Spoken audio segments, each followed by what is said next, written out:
आकाशवाणी भोपाल से प्रस्तुत हैं प्रादेशिक समाचार।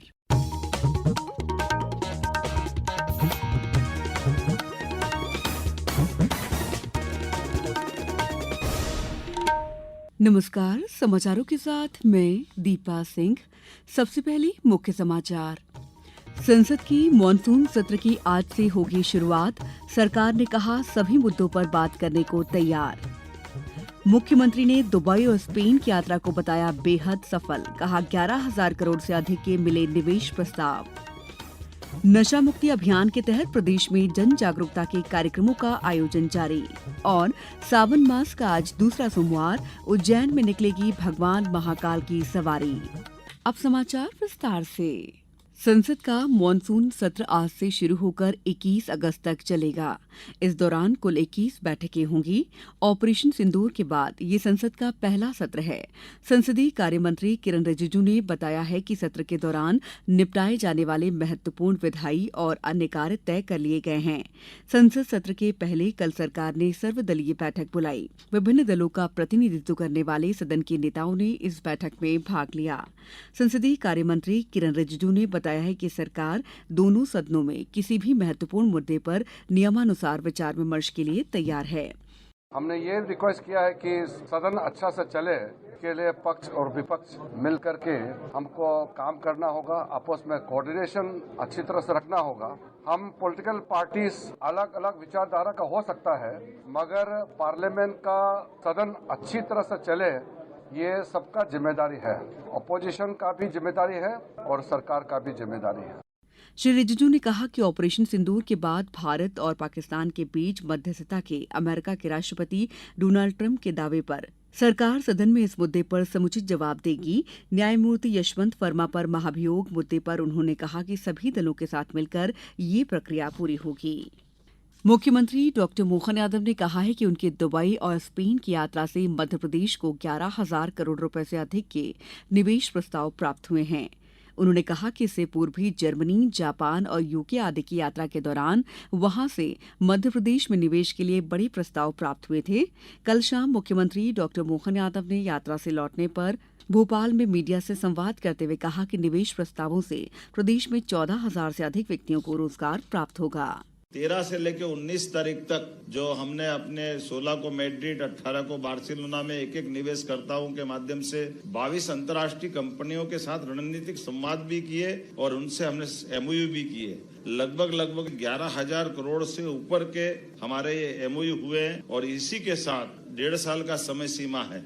मुख्यमंत्री डॉक्टर मोहन यादव और विधानसभा अध्यक्ष नरेंद्र सिंह तोमर आज विधायक विश्राम गृह परिसर भोपाल में नए विधायक विश्राम गृह निर्माण कार्य का भूमि पूजन करेंगे। संसदीय कार्य मंत्री कैलाश विजयवर्गीय और लोक निर्माण मंत्री राकेश सिंह भी इसमें शामिल होंगे। नवीन विधायक विश्राम गृह लगभग 160 करोड़ रुपए की लागत से बनेगा और इसमें सभी आवश्यक व्यवस्थाओं के साथ 102 फ्लैट्स का निर्माण प्रस्तावित है। अंतर्राष्ट्रीय मुद्रा कोष ने कहा है कि Bharat unified payments interface UPI के साथ तीव्र भुगतान प्रणाली में पूरे विश्व में सबसे आगे है। इस साल जून महीने में इस माध्यम से 18 अरब 39 करोड़ से अधिक लेन देन में 24,03,000 करोड़ रुपए से अधिक मूल्य का कारोबार हुआ। ये पिछले वर्ष के जून महीने की तुलना में 32% अधिक है। बढ़ते खुदरा डिजिटल भुगतान के बारे में अंतर्राष्ट्रीय मुद्रा कोष की हाल की टिप्पणी के अनुसार यूपीआई से भारत की भुगतान प्रणाली में क्रांतिकारी बदलाव आया है। इस माध्यम से प्रति माह 18 अरब से अधिक लेन देन होता है। समाचारों में वक्त है ब्रेक का। ये समाचार आप आकाशवाणी मध्य प्रदेश से सुन रहे हैं। ये समाचार बुलेटिन YouTube पर Madhya Pradesh news all India radio channel पर और फेसबुक साथ ही एक्स प्लेटफॉर्म पर AIR न्यूज भोपाल पर सुने जा सकते हैं। इसके अलावा आप हमारी वेबसाइट newsonair.gov.in पर अथवा न्यूज ऑन AIR ऐप पर भी समाचार सुन सकते हैं। ब्रेक के बाद समाचारों में आपका एक बार फिर स्वागत है। प्रदेश में नशा मुक्ति अभियान के तहत कार्यक्रमों का आयोजन जारी है।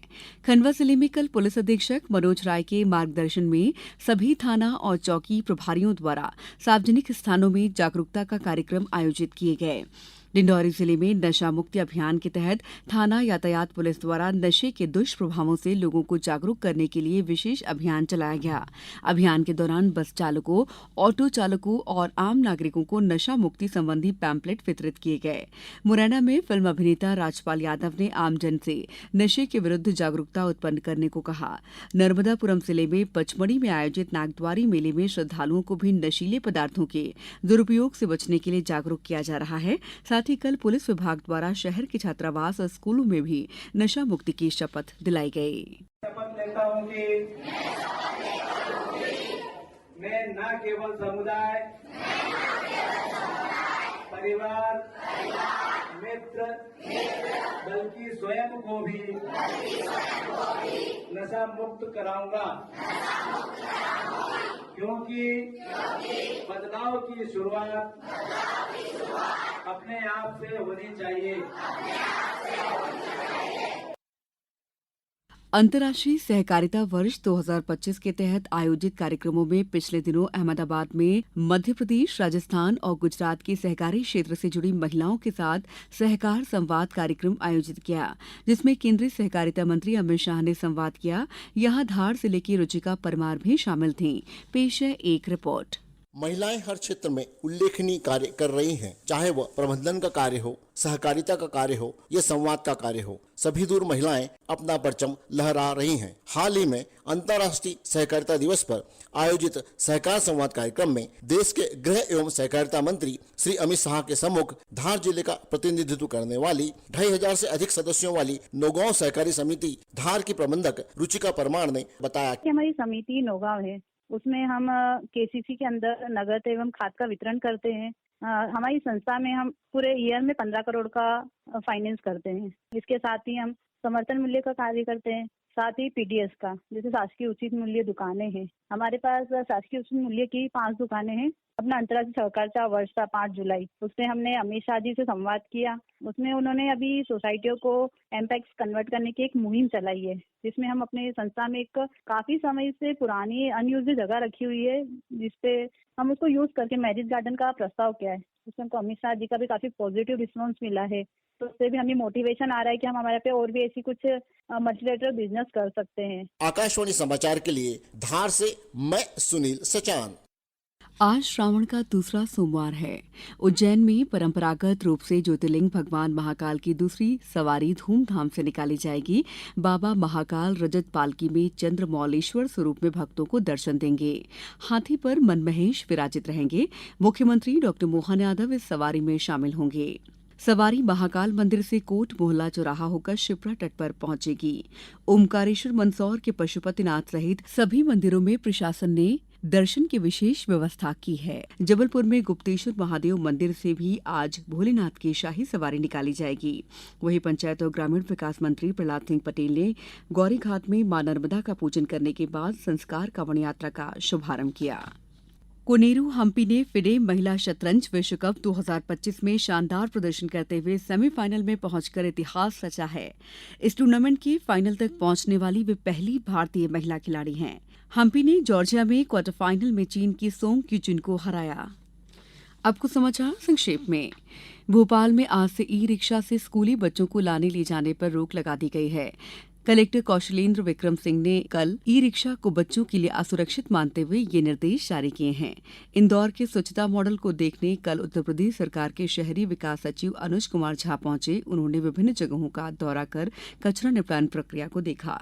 आगर मालवा में आयोजित होने वाले दस्तक अभियान को लेकर कल शहरी क्षेत्र के अंतर्गत कार्यरत आशा कार्यकर्ता सहित स्वास्थ्य विभाग के अमले को प्रशिक्षित किया गया। शिवपुरी के राजमाता विजयराजे सिंधिया चिकित्सा महाविद्यालय के अधिष्ठाता डॉक्टर डी परमहंस ने कल अस्पताल का निरीक्षण किया। पन्ना कलेक्टर ने निर्देश दिए हैं कि सड़क पर घूमने वाले गौवंश को गौशालाओं में भेजा जाए, नहीं तो गौपालकों पर सख्त कार्रवाई की जाएगी। इस बुलेटिन में इतना ही। अगला बुलेटिन दोपहर 2:10 पर। नमस्कार।